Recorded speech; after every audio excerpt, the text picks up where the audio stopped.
You are welcome to another exciting edition of Talk Education Africa today. You know, we started last week. I'm so happy you made an appointment, a date to be with us today. Today we're looking at the interesting headlines of 2014. My name is Irene Van Wel and I'm always your host for this interesting experience. I want to thank everyone that has started liking our Facebook page. Thank you for inbox messages, thank you for emails, text messages, BBM messages, WhatsApp, and all the children that are already sending in their home farming or the questions and things they want us to help them with in the math segment. We thank you very much. We are also grateful for all the parents that are giving their children the support that they need to send in their essays on the Right to Right segment. That beautiful segment that is sponsored completely, beautifully, totally, and brilliantly by Nigerian Postal Service.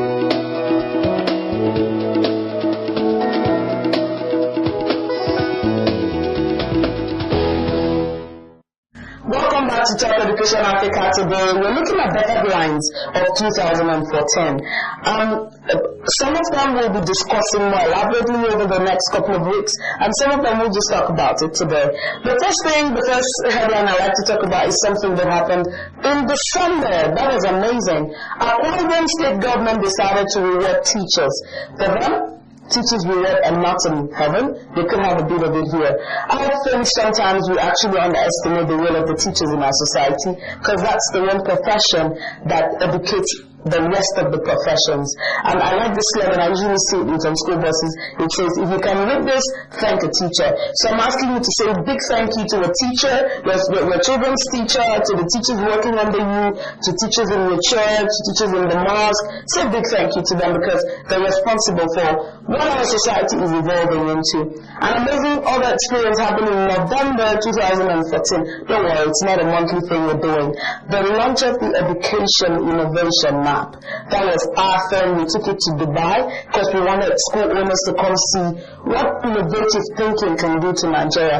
We were asking the question, can we transform Nigeria through our classrooms? So we introduced this amazing toolkit that has 102 ideas on how you can integrate 21st century skills into learning. So someone is asking, so what are 21st century skills? I'm thinking the ability to take initiative, solving societal problems, thinking for change, thinking leadership, initiating processes of solution, following instructions, being a hands-on person, social skills like empathy and the rest. How can we bring this to equip our children for 21st century global competitiveness? South Africa experienced yet another major highlight in education in 2014 with the e-learning digital makeover that was driven by Via Africa Publishers. Basically, they developed e-learning books that match printed books, and they took into 3 provinces to rural schools. I like the part that it was for rural schools, and they were taken, and the provinces were Limpopo, Mpumalanga, and the Free State. I think it's an awesome thing to take technology into rural schools, because while we're talking about e-learning happening in the rest of the city, in the rest of Africa, in cities like capital cities, no one is really asking, is technology really getting into rural schools? So I think that was a major highlight for the South African education. In 2014, the Nigerian education sector experienced a major setback with the abduction of 229 girls from a government school in Chibok in Borno State. Not depressing, not encouraging for all the global effort to get more girls into classrooms, because educating a girl means you're preparing someone to lead a family making the right decisions all the way. So we're asking you out there, if you know someone who's keeping a girl out of class, please do something to make them put the girl in school. Do something to support the education of girl children across Africa, beginning with your community. Something exciting also happened in 2014 in the Nigerian education system. Nigerian Economic Summit Group decided to focus on education.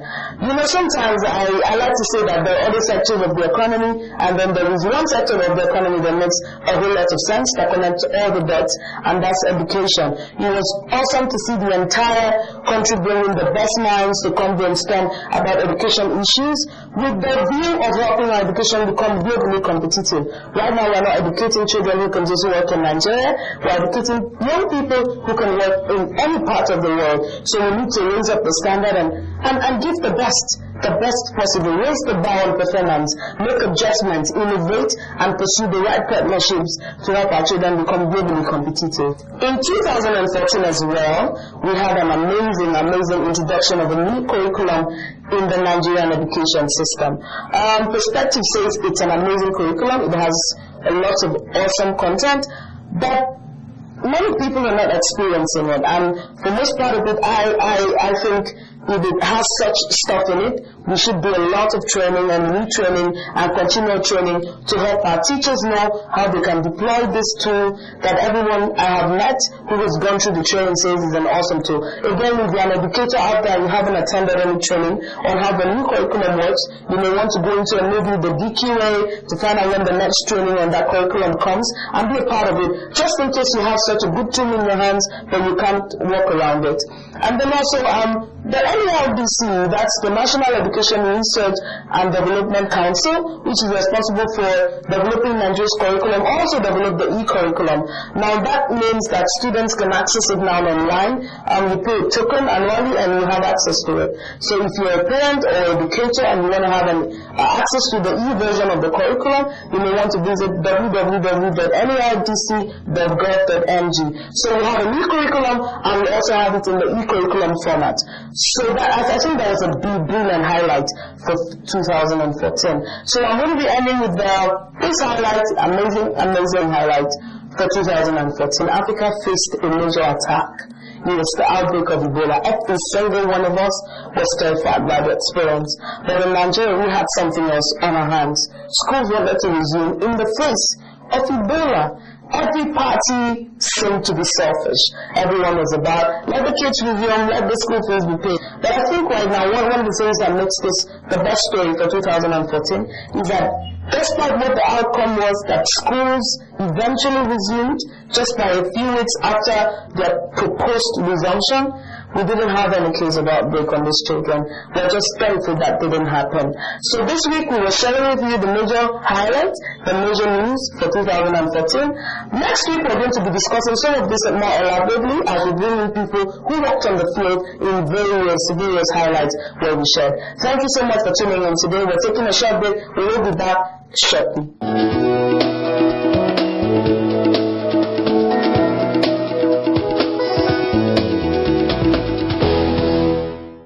Welcome to the Right to Right segment on Talk Education Africa. I want to say thank you to everyone who has started sending their essays on 3 African countries they would like to visit. We're receiving them, we're marking them already, and as soon as you finish marking yours, we'll send you what the score is. Don't forget this segment to start was sponsored by Nigerian Postal Service, and the deadline for the first essay announced last week is March 13th, 2015. This week we have an amazing essay competition for children aged between 11 and 13 years old. January 31st is the Street Children's Day. We want you to write something about it. How can you help street children find a home, be loved, go to school, grow, and become responsible individuals in society? Send us an essay. The topic again is how can our street children get a home, find love, go to school, get an education, and be responsible members of the society. Remember, January 31st is Street Children's Day, and we want you to say something you can do positively for them. You can send in your essays by post to PO Box 7531 Abuja. Basically, people who send in handwritten essays through the postal service get an extra 10 points on their essays. Other ways you can send in the essay is by sending it by email to talkeducationafrica@gmail.com. Most of these addresses are scrolling on your address. If you have any inquiries, send it to the WhatsApp number and the BBM number and the phone lines you can call to confirm how you fit into these competitions. This week's competition is for 11 to 13-year-olds, where we write about how they can help street children get homes, be loved, go to school, get an education, become responsible members of society. Last week we announced an essay competition for children aged between 8 and 10, a 500 word essay, where they get to share with us 3 African countries they would like to visit and why they want to visit them. The whole limit for this week's competition for the 11 to 13-year-olds is 750 words. Don't you ever forget that this segment is proudly sponsored, supported, funded, and loved by the Nigerian Post Service. Thank you so much for tuning in. Stay with us after the break.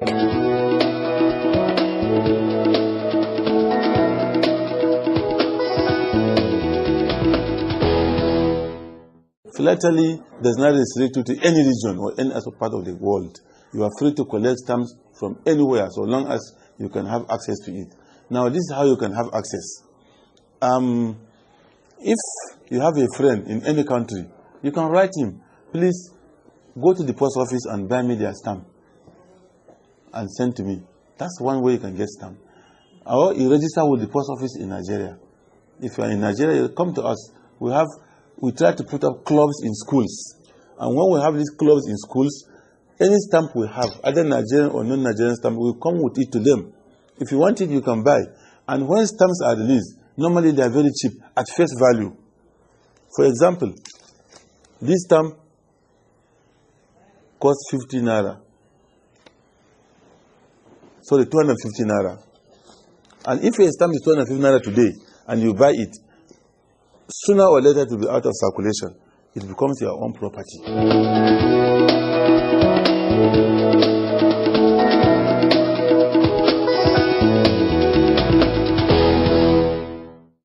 You're onto the In the Class segment of Talk Education Africa, where we teach maths. Last week, we started talking about statistics as a journey that begins with the need to get information, going out to get the numbers, and using the numbers to make decision making. We used an interesting illustration or example talking about organizing class parties.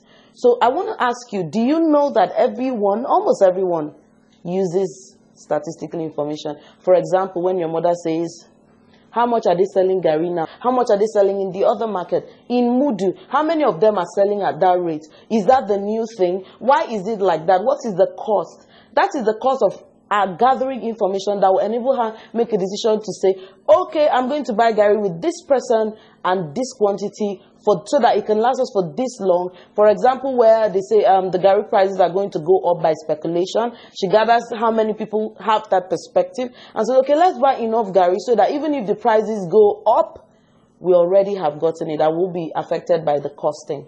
Today I'm going to show you various other people that use statistical information. The first people I want to talk about is government. Government uses statistics in so many ways. And let me show you how. Let me show you just a bit of it. I can't cover how they do that. Let's start with the National Planning Commission. The National Planning Commission is that agency of government that is responsible for gathering the number of people that live in a particular space. They call it census. Census is just doing head count of how many Nigerians are here. Have you ever heard people say, we are 160 million people? How did they know? They got to know through census. How does government use the census information? Sometimes government is thinking about opening maybe a school in, say, a community in Abuja. Let me use Buhari, for example. So through census, they can ascertain how many children are born every year to know whether they really need to have a primary school there, or how many primary schools should we have. For example, if in Buhari there are so many children born per time, government can plan to say the current school structure we have cannot carry the number of children that are born within this area at a particular time, so we should have another school for them. If a community has less children born and they're closer to another community that has a school, then the government can say, okay, I think they can make do with the other school. But again, another statistical information that comes into play is government will want to know the distance between one local government to the other before, or one village to the other, before they say, okay, children can walk from here to here. All of that is gathering information, and for government a lot of times is the National Planning Commission. Another group of people that gather information a lot is hospitals. You know, sometimes when you're sick, they do blood tests for you to know, are you having malaria or something, or anything. They do blood tests. Usually, after a long time, they've gotten to know several people have come to do blood tests. They can now notice that right now there is maybe an epidemic. There's an epidemic of this, there's an epidemic of this. So many people are coming to the hospital having this kind of illness. Based on the number of people that come and how they test positive to a particular illness, then government can say, okay, we need to create a vaccine. Then we need to create intervention drugs. We need to give out free drugs for this. For example, you wake up one day and the government says, we have vitamin A for people. Sometimes, most of the time, almost all of the time, it is related to gathering statistical information. Another group of people that use statistics is schools. Yes, your schools. Our schools use statistical information, whether it's public or private school. Right now, the world is talking about girls not going to school. How did they know? Because obviously they're not everywhere. So this is what's happening. We have the National Planning Commission saying, these are the number of children born, these are the number that are males, these are the number that are females. But when we get to the school records, we are seeing that, okay, the number of the males are matching more with the birth report than the number of the girls that are showing up in school. Let me take that again. The National Planning Commission does not only take census of counting people, they're responsible for issuing birth certificates in hospitals. So through the issue of these birth certificates, they help us know how many girls and boys are born. But by the time children are showing up at school, sometimes in a given area, the number of children born do not match the number of children going to school. So then government is saying, okay, we're noticing something.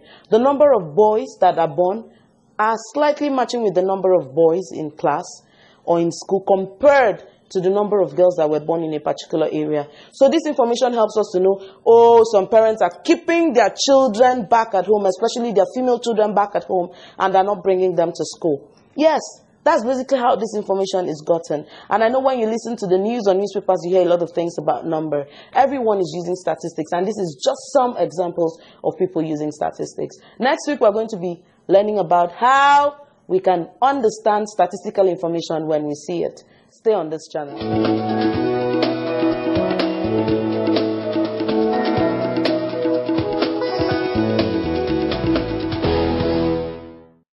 To the Innovation Map segment on Talk Education Africa. Remember, the Innovation Map is a tool of Hands and Minds Limited that contains 102 ideas on how you can integrate 21st century skills into everyday learning. Today we have an amazing feature. We're featuring Innovation 7. It's called the Parents Give Back. Isn't that beautiful? Parents at home, we're saying there's something you can give back to the school community within the month. What are we asking for on this innovation? We're asking schools to group children and ask parents to come give back some form of learning to them. For instance, all parents have a talent, they have a hobby, they have labor work, and they have some sort of exposure they can help schools leverage. So take, for instance, you have a parent who is a member of a golf club.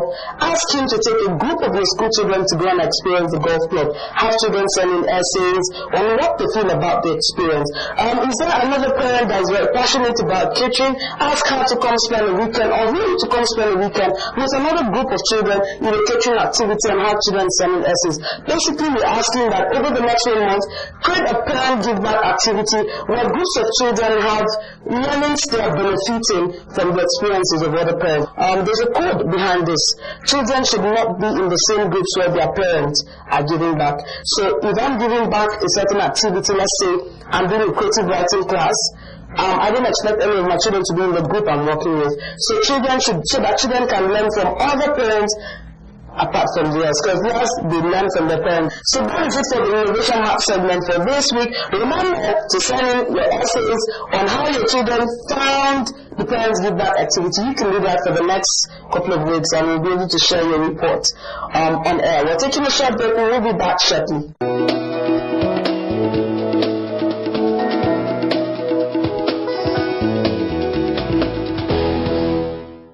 This is Talk Education Africa, and you're watching the School Voices segment.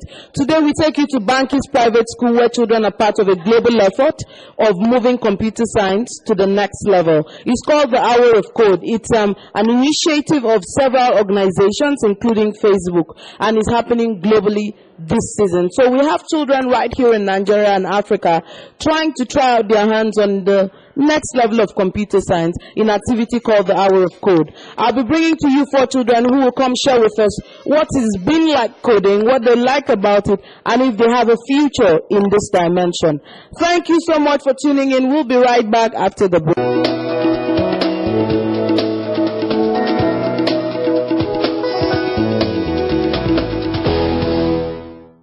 So tell me, what do you like the most about coding? What I like most about coding is the zombie part. Okay. What's in the zombie part? In the zombie part, it's kind of complicated for some people, and you have to use a couple of turn right, turn left, and move forward before you get to the sunflower. Beautiful. So you like that twist that comes with making those navigations? Yes, ma'am. Do you think you might want to try this as a career or something you want to do for the rest of your life? Yes and no, kind of. Okay, let me hear the no part of it. No, because I like computer programming as a subject is not really like my passion. Okay. But sometimes I look at it this way and say, if I don't have anything to fall back to, I can just go to computer programming. Don't let programmers hear you say that, because for some people it's their life's passion. Thank you so much for talking to us.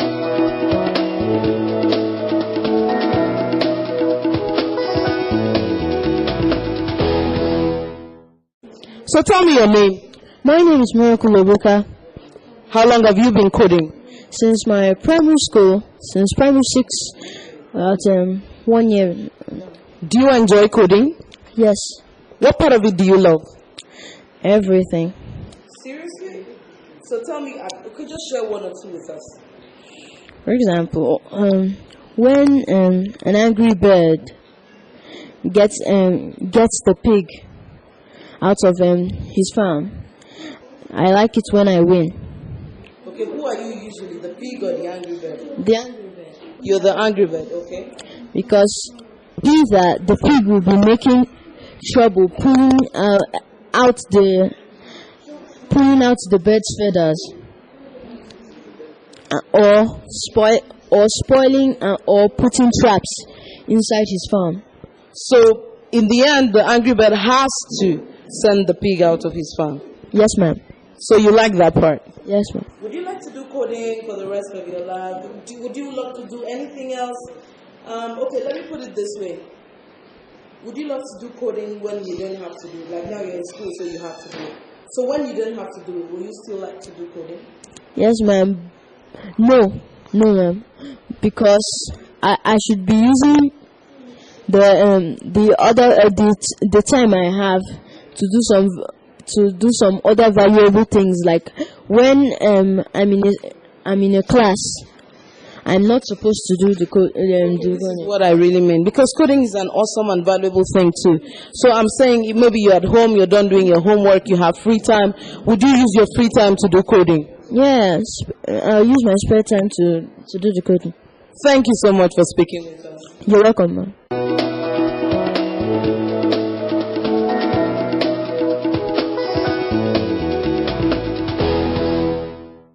It's been exciting. I tried to put words into their mouth intentionally to get them to say, oh, I want to code for the rest of my life. But one thing I liked about them is they still own their thoughts. They still decide what they want to do. You hear them say, yes, I would like to do it for the rest of my life. And then some people say, I still want to be a doctor, you know. And the other one says, if everything else doesn't work, I'll fall back to it. Whatever the case may be, we need to encourage our children to know that they can build awesome careers in coding. Thank you so much for watching this segment of Kid Voices.